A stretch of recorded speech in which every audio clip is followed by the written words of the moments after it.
Simblongo Jama et j'espère que vous allez bien.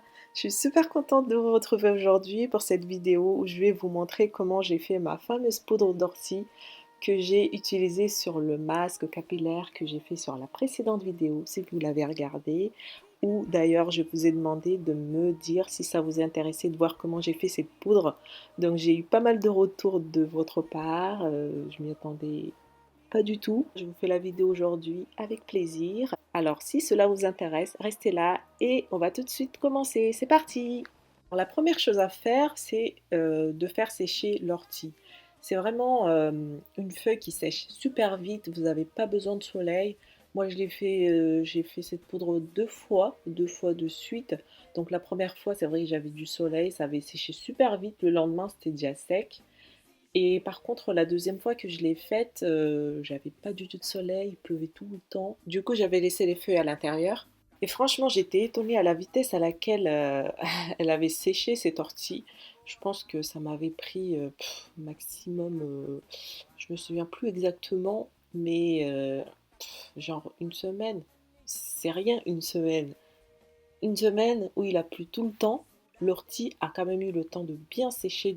En fait, c'est juste pour vous dire que il faut pas que le fait qu'il n'y ait pas de soleil, que ça soit un frein. Si dans la région où vous habitez en métropole, vous avez encore de l'ortie dehors, bah, n'hésitez pas à aller en cueillir. C'est pas parce qu'il n'y a pas de soleil qu'il faut vous dire qu'elle va pas sécher, qu'elle va moisir ou quoi.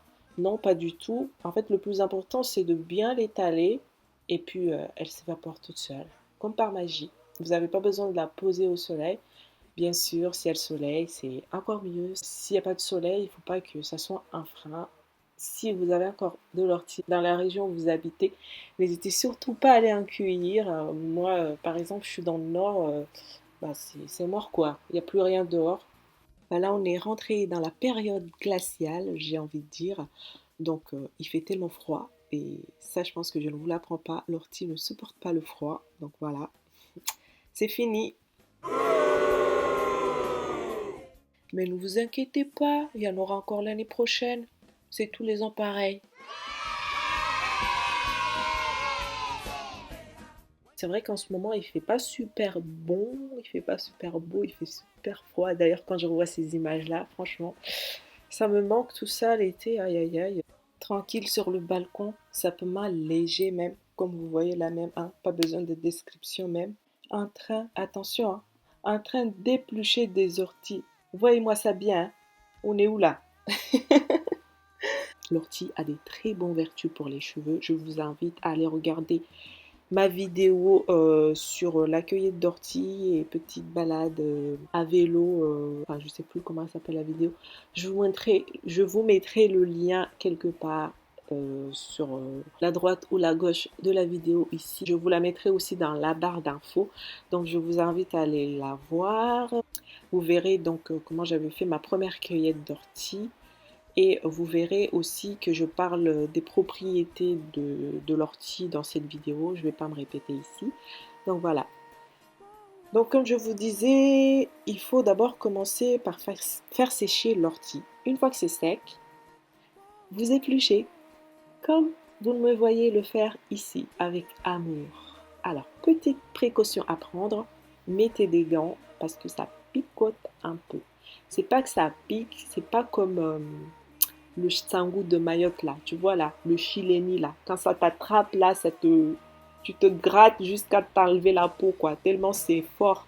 Alors que l'ortie d'ici là, de la métropole, je trouve que franchement à côté là, à côté de l'ortie de Mayotte là, ça c'est rien ça. Donc si vous avez la peau fragile, mettez des gants. Enfin, même si vous n'avez pas la peau fragile, je vous conseille quand même de mettre des gants parce que ça pique un peu. J'enlève les feuilles de leurs branches.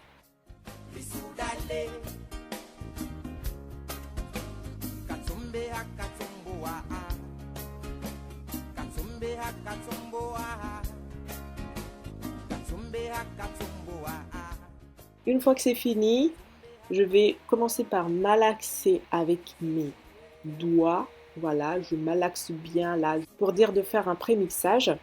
Une fois que j'ai fini, je vais mettre ça dans le mixeur, comme ici, et je vais mixer tout ça. simple, hein. Vous voyez, il n'y a rien de compliqué à faire. C'est pour ça que je vous ai demandé si ça vous intéressait, voilà, que je vous fasse une vidéo là-dessus, parce que je trouvais que voilà, il n'y avait rien d'extraordinaire à faire. Mais bon, apparemment, vous voulez bien que je vous fasse la vidéo, donc voilà. Ça me fait plaisir aussi de savoir que ça vous intéresse. Donc ici, mon mélange, enfin ma mixture, elle est finie. Je vous conseille de, une fois que vous avez fini de mixer tout ça, de conserver ça dans quelque chose de, comment expliquerais-je? Quelque chose qui ne va pas favoriser l'humidité. J'ai pris une espèce de carton là, enfin sachet carton, plus carton quand même. Et voilà, je conserve mon mélange là-dedans. J'évite de le mettre à des endroits trop humides parce que après, si ça attrape l'humidité, bah, ça risque de pourrir. Et voilà, cette poudre, je l'adore. Je la mets quasiment dans toutes mes préparations. Jusqu'alors, j'ai jamais eu de souci avec. Mes cheveux aiment bien, donc je vais continuer à l'utiliser. Mais bon, malheureusement, il m'en reste plus beaucoup là. Je vais pas pouvoir finir l'hiver avec. Mais bon, c'est pas grave, hein. Voilà les amis, la vidéo se termine ici. J'espère que la vidéo vous a plu. Je vous fais des gros bisous et je vous dis à la prochaine. Kwaheri!